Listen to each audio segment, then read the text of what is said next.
السلام علیکم، میں ہوں ڈاکٹر حنیف بٹ اور آج کا لیکچر ہے injustice inequality and poverty, یعنی ناانصافی، عدم مساوات اور غربت یا افلاس۔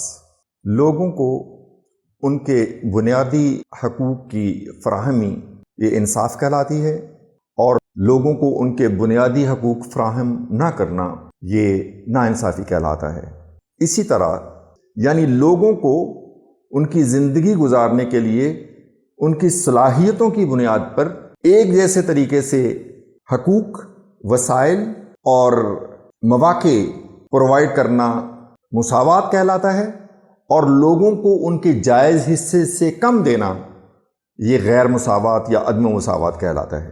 اور لوگوں کو ان کی بنیادی ضروریات مثلا روٹی، کپڑا، مکان، تعلیم اور صحت یہ نہ دینا یہ غربت کہلاتا ہے۔ ناانصافی عدم مساوات کو جنم دیتی ہے اور عدم مساوات غربت کو جنم دیتا ہے۔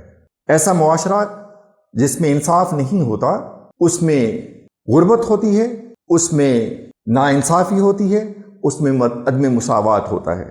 ہم جس معاشرے میں رہتے ہیں اس میں نہ تو انصاف ہے نہ ہی مساوات، ہر طرف ناانصافی ہے، ہر طرف عدم مساوات ہے، اور ہر طرف غربت ہے، اور ہر طرف افلاس ہے۔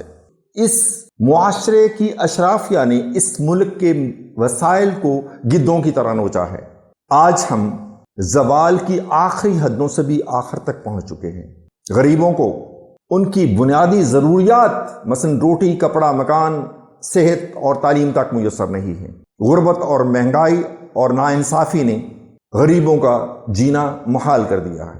حضرت علی نے فرمایا تھا کہ کفر کا نظام چل سکتا ہے مگر ظلم کا نظام نہیں چل سکتا، اور اسی طرح حضرت عمر نے فرمایا تھا کہ دریائے فرات کے کنارے اگر ایک کتا بھی بھوک سے مر گیا تو میں اس کا ذمہ دار ہوں گا۔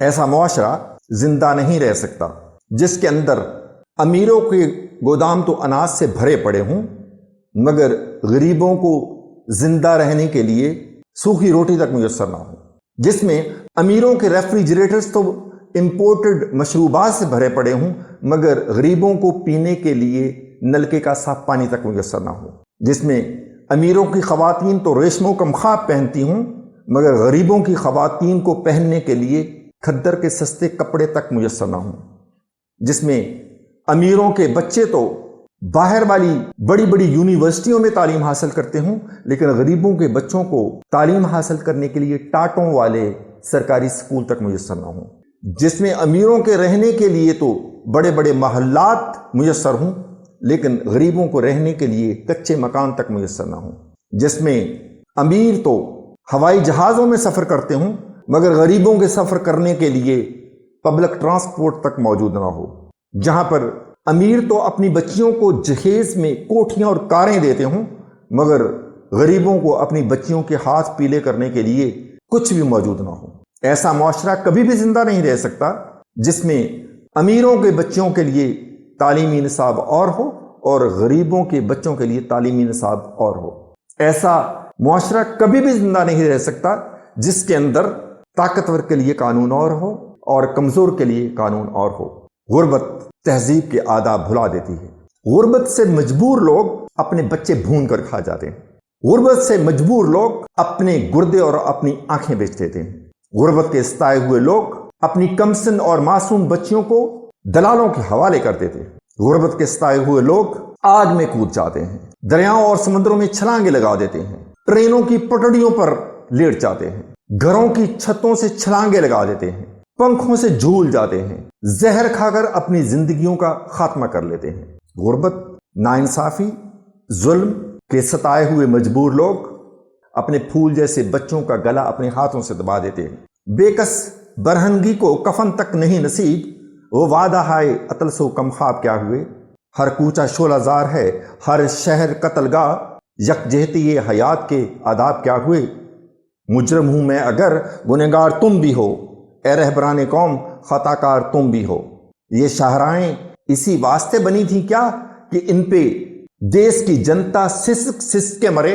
زمینیں کیا اسی کارن اناج اگلا تھا کہ نسل آدم و حوا بلک بلک کے مرے، ملیں اسی لیے ریشم کے ڈھیر بنتی ہیں کہ دختران وطن تار تار کو ترسیں۔